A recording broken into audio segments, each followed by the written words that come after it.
want to start today by talking about Rowan Sweeney.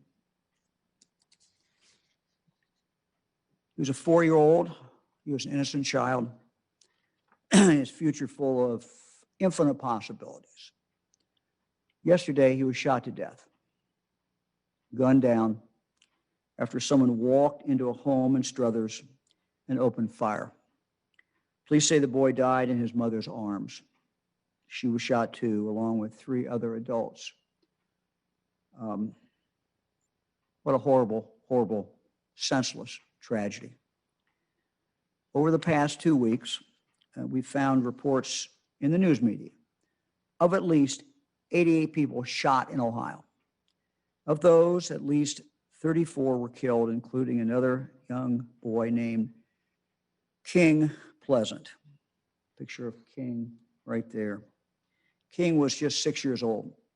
He too had a future with infinite possibilities until he was shot to death last week.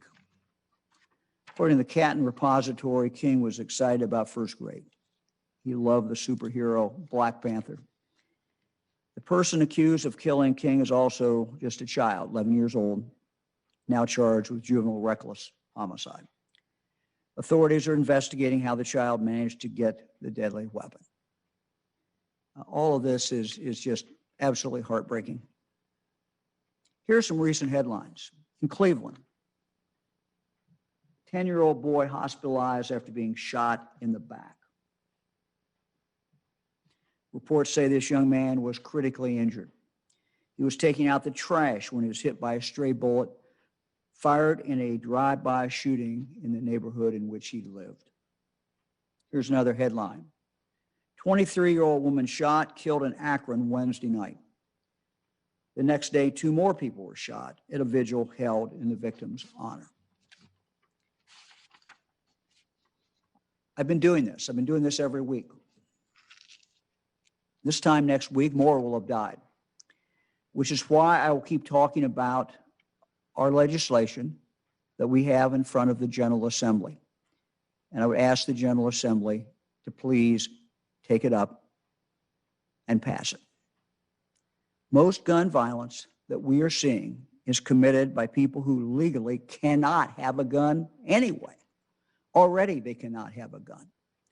Current law clearly is not tough enough, since these individuals continue to illegally carry and use weapons anyway. Our bill that I'm asking the General Assembly to pass will toughen penalties for this group of people who are breaking the law by having a weapon, the people who are most likely to use a gun to kill. Our bill provides added penalties for these individuals, what we call weapons under disability. They're not allowed to have the gun because they've committed a felony. And we would enhance the penalty, give judges more discretion about what to do with them when their previous crime was a crime of violence. We have an obligation as leaders of this state to take action to protect people. This is an easy one. This is not hard. We need to get it done.